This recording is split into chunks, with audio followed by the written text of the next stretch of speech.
अरे माँ जी, जल्दी चलिए, देखिए आपके घर के बाहर एम्बुलेंस आई है। गायत्री भागती हुई दरवाजे पर आती है। तभी उसकी बहू चांदनी को एम्बुलेंस से बाहर लाया जाता है। हे भगवान, ये मेरी बहू को क्या हो गया? एक्सीडेंट हो गया माँ जी। अरे लेकिन ये कैसा एक्सीडेंट है? चोट तो कहीं नजर नहीं आ रही। अरे माँ जी, दिमाग में अंदरूनी चोट लगी है और ये अपनी याददाश्त खो बैठी है। हैं? मेरी बहू याददाश्त खो बैठी है, अब क्या होगा? अब फिक्र मत करिए, बस इनका अच्छे तरीके से ख्याल रखिए। मैंने दवाइयाँ दे दी हैं, अब मैं चलता हूँ। अगले दिन, अब तेरी तबीयत कैसी है बहू? बहू? किसकी बहू? हम भैरवगढ़ के ठाकुर विक्रम सिंह की बेटी रूपवती हैं। हम एक राजकुमारी हैं और तुम हमारी दासी हो बुढ़िया। अरे बेटा विशाल, बहू कैसी बहकी बातें कर रही है। अरे कुछ मत पूछो माँ, रात को मुझसे अपने पैर दबा रही थी। सर पर चोट लगने की वजह से इसका दिमाग पूरी तरह खराब हो गया है और ये अपने आप को राजकुमारी समझ रही है। तभी वहां चांदनी आ जाती है। तुम दोनों यहाँ क्या खुसुर फुसुर कर रहे हो? कहीं तुम दोनों मिलकर हमारे खिलाफ कोई षड्यंत्र तो नहीं रच रहे हो? हम तुम्हारा सर तलवार से उड़वा देंगे, समझे? अरे नहीं नहीं राजकुमारी जी, हम तो आपके सेवक हैं। भला हमारी इतनी हिम्मत? कहिए, आपने यहाँ हॉल में आने का कष्ट कैसे किया? हमें बहुत भूख लगी है। ए दासी, जल्दी से हमारे लिए भोजन का प्रबंध करो। आज हम शाही कबाब खाएंगे। विशाल अपनी माँ को चांदनी की बात मानने के लिए इशारा करता है। ठीक है राजकुमारी जी, मैं अभी आपके लिए भोजन लेकर आती हूँ। इस तरह विशाल और उसकी माँ ना चाहते हुए भी चांदनी की जी हजूरी में लगे रहते हैं। लाओ माँ, जल्दी से मेरा टिफिन दो, मुझे देर हो रही है। अरे ठहर जा, जरा दम तो लेने दे मुझे। सारे घर का काम मुझे अकेली को करना पड़ता है। तेरी बीवी तो राजकुमारी बनी बैठी है, सारा दिन हुक्म चलाती रहती है। अरे माँ, मेरा भी तो यही हाल है। फिलहाल तुम मेरा टिफिन दे दो, मैं चला।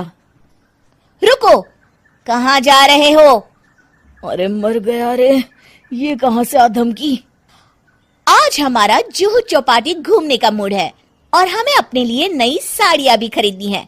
चलो जल्दी से अपना वाहन निकालो और हमें ले चलो। अरे अब तो मैं गया काम से। अगर आज मैं वक्त पे ऑफिस नहीं पहुंचा तो मेरा बॉस मुझे नौकरी से निकाल देगा। मरता क्या न करता।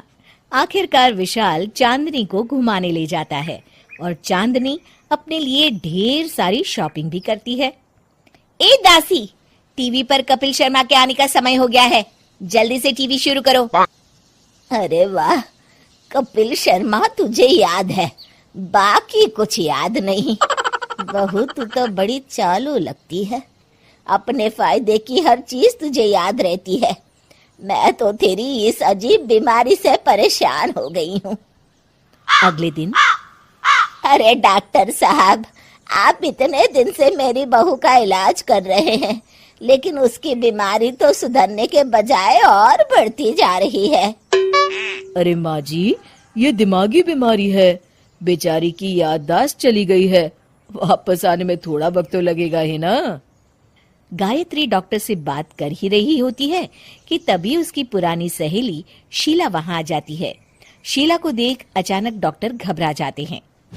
अच्छा माँ जी, मुझे एक मरीज को अर्जेंट देखने जाना है, मैं चलता हूँ। ये कौन था? अरे अब क्या बताऊं शीला, एक एक्सीडेंट भी मेरी बहू की याददाश्त चली गई है। ये डॉक्टर उसका इलाज कर रहा है। ये डॉक्टर कब से बन गया? अरे ये तो चमन पान वाले का लड़का है, सारा दिन नौटंकी करता रहता है। अच्छा तो ये बात है, अब मैं समझी। मेरी बहू और ये पान वाले का लड़का दोनों मिलकर मुझे बेवकूफ बना रहे थे। चल तू मेरे साथ। गायत्री शीला को एक बड़ा सा डंडा हाथ में देकर अपनी बहू चांदनी के कमरे में ले जाती है। बहू, ये मेरी सहेली है, एक डॉक्टर है। इसने तेरे जैसे न जाने कितनों का इलाज 2 मिनट में कर दिया है। इसका कहना है कि सर पर जहाँ चोट लगी हो, अगर उसी जगह दोबारा किसी बड़े डंडे से जोर से मारा जाए तो मरीज की याददाश्त वापस आ जाती है। देख, हम डंडा भी लाए हैं। अपनी सास की बातें सुनकर और हाथ में बड़ा डंडा देख चांदनी घबरा जाती है। अरे बाप रे, मैं तो फंस गई। इस डंडे की एक बार की वार से ही मैं तो चारों खाने चित हो जाऊंगी। अब क्या करूं, क्या करूं, क्या करूं? लेकिन गायत्री, डंडा सर पर ठीक उसी जगह लगना चाहिए जहाँ चोट लगी है। अरे तू चिंता मत कर, 2-4 बार मारूंगी तो एक बार तो सही जगह लग ही जाएगा ना। चल बहू, तैयार हो जा। अरे नहीं नहीं माँ जी, मुझे मत मारिए। दरअसल घर के काम करने से बचने के लिए मैंने ये सब नाटक किया था।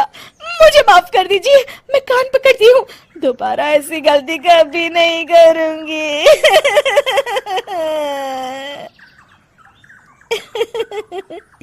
क्यों दोस्तों, कहानी कैसी लगी हमें जरूर बताइएगा।